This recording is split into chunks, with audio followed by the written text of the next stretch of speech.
Hello friends, welcome back to my YouTube channel. So ನೋಡ್ತಾ ಇದ್ದೀರಾ, ನಾವು ವಿಡಿಯೋ ಆನ್ ಮಾಡಿದ ತಕ್ಷಣ ಅಮೌಂಟ್ನ ತೋರಿಸ್ತಾ ಇದ್ದೀನಿ. ನಿಜವಾಗ್ಲೂ ಫ್ರೆಂಡ್ಸ್, ಇಷ್ಟು ಅಮೌಂಟ್ನ ನಾನು ಕಳ್ಕೊತಾ ಇದ್ದೆ ಇವತ್ತು ನನ್ನ ನೆಗ್ಲೆಜೆನ್ಸಿಯಿಂದ. ನನ್ನ ಹಸ್ಬೆಂಡು ನಿನ್ನೆ ಊರಿಗೆ ಹೋಗ್ಬೇಕಾದ್ರೆ 2,500 ರೂಪಾಯಿ ಕೊಟ್ಟಿದ್ರು. ಅದು ಎಲ್ಲ 500 ಹೊಸ ನೋಟೆ ಕೊಟ್ಟಿದ್ರು. ಇದಿಷ್ಟು ನೀರಲ್ಲಿ ಬಿದ್ದಿದೆ. ಹೆಂಗೆ ಬಿತ್ತು ಅಂತ ನಿಜವಾಗ್ಲೂ ನನಗೆ ಗೊತ್ತಿಲ್ಲ. ಬಟ್ ಇದಿಷ್ಟು ನೀರಲ್ಲಿ ಬಿದ್ದಿದೆ. ಹುಡುಕಿ ಹುಡುಕಿ ಸಾಕಾಯಿತು. ಲಾಸ್ಟಲ್ಲಿ ನೋಡಿದ್ರೆ ನೀರಲ್ಲಿದೆ ಇಷ್ಟು ಅಮೌಂಟು.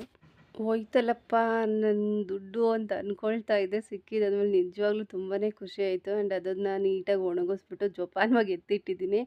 ಹಾಗೆ ಇದು ಡಿಮಾರ್ಟ್ಗೆ ಕರ್ಕೊಂಡೋಗಿದ್ರೆ ಸ್ವಲ್ಪ ಗ್ರೋಸರೀಸ್ ಬೇಕಾಗಿತ್ತು. ಗ್ರೋಸರೀಸ್ ಅಂತಂದರೆ ಹೋಗಿದ್ದು ಒಂದು ಐಟಮ್ಗೆ, ಬಟ್ ತೊಗೊಂಡು ಬಂದಿದ್ದು ಮಾತ್ರ ತುಂಬಾ ತೊಗೊಂಡು ಬಂದ್ವಿ. ಅದರಲ್ಲೆಲ್ಲನೂ ಸ್ನ್ಯಾಕ್ಸ್ ಏನಂದರೆ ಬಿಸ್ಕೆಟು, ಚಿಪ್ಸು ಈ ಥರದ್ದು ಮಾತ್ರನೇ ಜಾಸ್ತಿ ಇತ್ತು. ಇನ್ನು ಮಕ್ಳಿದ ಮೇಲೆ ಬೇಕೇ ಬೇಕಲ್ವಾ ಏನಾದರೂ ತಿನ್ನೋದಕ್ಕೆ. ಅವ್ರನ್ನಂತೂ ಕರ್ಕೊಂಡು ಹೋಗಿರಲಿಲ್ಲ, ಸ್ಕೂಲ್ಗೆ ಹೋಗಿದ್ರು ಅಂತ ಹೇಳ್ಬಿಟ್ಟು. ಹಾಗಾಗಿ ಅವ್ರಿಗೆ ಬೇಕಾಗಿರೋದನ್ನೆಲ್ಲ ನಾನೇ ತೊಗೊಂಡು ಬಂದಿದ್ದೆ. ಮೊದಲನೇದಾಗಿ ಇದೊಂದು ಗ್ರೀನ್ ಕಲರ್ ಏನು ಹೇಳ್ತಾರೆ ಪಫ್ಫು. ನನಗೆ ಕಾರ್ನ್ ಚಿಪ್ಸ್ ಅದು ನಂಗೆ ತುಂಬಾ ಇಷ್ಟ. ಕಾರ್ನಲ್ಲಿ ಏನೇ ಐಟಮ್ ಇದ್ದರೂ ನಂಗೆ ತುಂಬಾ ಇಷ್ಟ ಆಗುತ್ತೆ. ಹಾಗಾಗಿ ಅದು 2 ಪ್ಯಾಕ್ನ ತೊಗೊಂಡು ಬಂದೆ. ಆನಂತರ ಲಿಟ್ಲ್ ಹಾರ್ಟ್ಸ್ ಇದು 2 ಪ್ಯಾಕ್ನ ತೊಗೊಂಡು ಬಂದೆ. ನಮ್ಮ ಮನೇಲಿ ಏನೇ ತೊಗೊಂಡು ಬಂದರೂ ಎರಡೆರಡೇ ತೊಗೊಂಡು ಬರಬೇಕು. ಇಬ್ಬರು ಮಕ್ಕಳಿರೋ ಕಾರಣ ಇಬ್ರಿಗೂ ಒಂದೊಂದು ತೊಗೊಂಡು ಬರಲೇಬೇಕು. ಆ್ಯಂಡ್ ಬಟ್ಟೆನೂ ಅಷ್ಟೇ. ಫಸ್ಟೆಲ್ಲ ನಾನು ಟ್ವಿನ್ಸ್ ಟೈಪಲ್ಲೇ ನಾನು ಡ್ರೆಸ್ಸಸ್ನ ತೊಗೊಳ್ತಾ ಇದ್ದೆ. ಬಟ್ ಈಗ ಇತ್ತೀಚೆಗೆ ಸ್ವಲ್ಪ ದೊಡ್ಡವರಾಗಿರೋ ಕಾರಣ ನನಗೆ ಆ ಡ್ರೆಸ್ ಇಷ್ಟ ಆಗುತ್ತೆ, ನನಗೆ ಈ ಡ್ರೆಸ್ ಇಷ್ಟ ಆಗುತ್ತೆ ಅಂತ ಕೇಳೋ ಕಾರಣ ಅಷ್ಟೇ. ಅವಳಿಗೆ ಬೇರೆದು, ಇವಳಿಗೆ ಬೇರೆದು ಕೊಡಿಸ್ತೀವಿ. ಆ್ಯಂಡ್ ಲಿಟ್ಲ್ ಆರ್ಟ್ಸ್ 2, ಹಾಗೆ ಸಾಂಬ್ರಾಣಿ ಕಡ್ಡಿ ಖಾಲಿಯಾಗಿತ್ತು ದೇವ್ರ ಮನೆಗೆ ಅಂತೇಳ್ಬಿಟ್ಟು ಅದೊಂದು ಪ್ಯಾಕ್ನ ತೊಗೊಂಡು ಬಂದೆ. ಅದ್ರ ಜೊತೆಯಲ್ಲಿ ಗುಡ್ಡೆ ಬಿಸ್ಕೆಟ್. ಇವಾಗ ಮಳೆ ಇರೋ ಕಾರಣ ಕಾಫಿ ಡೈಲಿ ಕೇಳ್ತಾರೆ ಮಕ್ಕಳು.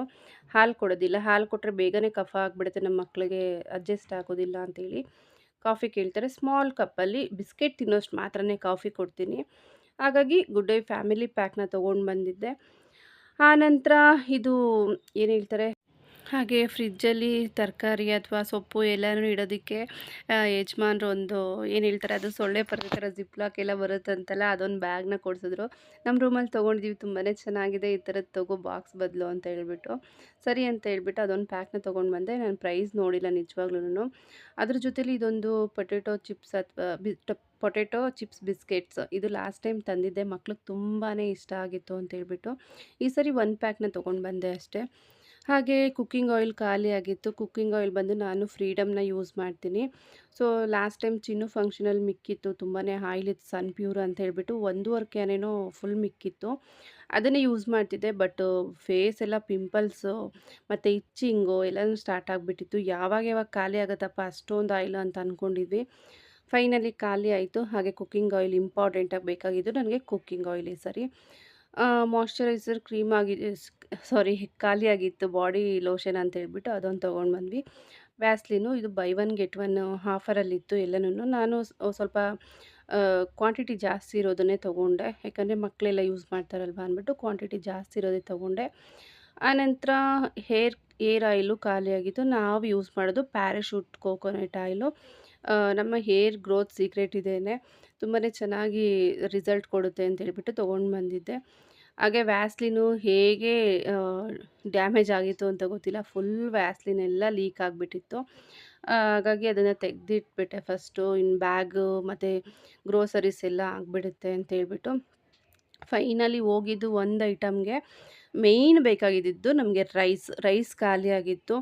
ನಾನೇನಾದರೂ ಹೋಗಿ ರೈಸ್ ತೊಗೊಂಡು ಬರ್ತೀನಿ ಅಂದರೆ 5 kg ಅಥವಾ 6 kg ಇಷ್ಟೇ ತೊಗೊಂಡು ಬರೋಕ್ಕಾಗೋದು. ಚೀಲ ಎಲ್ಲ ನನ್ನ ಕೈಯಲ್ಲಿ ತೊಗೊಂಡು ಬರೋದಕ್ಕಾಗಲ್ಲ. ಹಾಗಾಗಿ ಹಸ್ಬೆಂಡ್ ಬರೋದಕ್ಕೆ ವೆಯ್ಟ್ ಮಾಡ್ತಿದ್ದೆ. ಹೋಗಿ ಫಸ್ಟ್ ರೈಸ್ ತೊಗೊಂಡು ಬಂದ್ವಿ. ಸೋನಾ ಮಸೂರಿ ಪ್ರೀಮಿಯಮ್ ಏನು ಹೇಳ್ತಾರೆ ರೈಸ ಏನೋ ಹೇಳ್ತಾರಲ್ವ, ಅದನ್ನು ತೊಗೊಂಡು ಬಂದ್ವಿ. ಆ್ಯಂಡ್ ನೈಟೇ ಅದನ್ನು ಓಪನ್ ಮಾಡಿ ಅನ್ನ ಚೆನ್ನಾಗಾಗುತ್ತೆ ಅಂತೇಳಿ ಟ್ರೈ ಮಾಡಿದ್ವಿ, ಚೆನ್ನಾಗಿ ಬಂದಿತ್ತು ಅನ್ನ. ಹಾಗಾಗಿ ಅದೇ ರೈಸ್ನ ಇನ್ನು ಕಂಟಿನ್ಯೂ ಮಾಡೋಣ ಅಂತ ಅಂದ್ಕೊಂಡಿದ್ವಿ. ಆ್ಯಂಡ್ ಮಳೆ ಅಂತೂ ಸಿಕ್ಕಾಪಟ್ಟೆ ಮಳೆ ಫ್ರೆಂಡ್ಸ್. ನಿಮ್ಮ ಕಡೆ ಹೇಗಿದೆ ವಾತಾವರಣ? ನಮ್ಮ ಕಡೆ ಅಂತೂ ಬೀಳ್ತಾ ಇದೆ ಮಳೆ. ಹೊರಗಡೆ ಹೋಗೋದಕ್ಕೆ ಬೇಜಾರಾಗುತ್ತೆ, ಒಳಗಡೆ ಇರೋದಕ್ಕೂ ಬೇಜಾರಾಗುತ್ತೆ. ಆ ಚಳಿಯಲ್ಲಿ ನಮ್ಮ ಮನೇಲಂತೂ ಹೆವಿ ಚಳಿ ಅಂದರೆ. ಓಕೆ ಫ್ರೆಂಡ್ಸ್, ಈ ಪುಟ್ಟ ವೀಡಿಯೋನ ಇಲ್ಲಿಗೆ ಎಂಡ್ ಮಾಡ್ತಾಯಿದ್ದೀನಿ. ಪ್ಲೀಸ್ ನನ್ನ ವೀಡಿಯೋ ಸ್ವಲ್ಪ ಆದರೂ ಇಷ್ಟ ಆದರೆ, ಇನ್ನೂ ಯಾರೆಲ್ಲ ಸಬ್ಸ್ಕ್ರೈಬ್ ಮಾಡ್ಕೊಳ್ದೆ ನೋಡ್ತಾ ಇದ್ದೀರೋ ಪ್ಲೀಸ್ ಸಬ್ಸ್ಕ್ರೈಬ್ ಮಾಡ್ಕೊಂಡು ಸಪೋರ್ಟ್ ಮಾಡಿ ಅಂತ ಕೇಳ್ಕೊಳ್ತೀನಿ. ಹಾಗೇ ಇನ್ನು ಮುಂದೆ ಒಳ್ಳೊಳ್ಳೆ ವೀಡಿಯೋಸ್ನ ನಾನು ನಿಮ್ಮ ಜೊತೆ ಶೇರ್ ಮಾಡ್ಕೊಳ್ತೀನಿ ಅಂತ ಈ ವಿಡಿಯೋನ ಇಲ್ಲಿಗೆ ಎಂಡ್ ಮಾಡ್ತಾಯಿದ್ದೀನಿ. ಸಿಗೋಣ ಮುಂದಿನ ವೀಡಿಯೋದಲ್ಲಿ. ಬಾಯ್.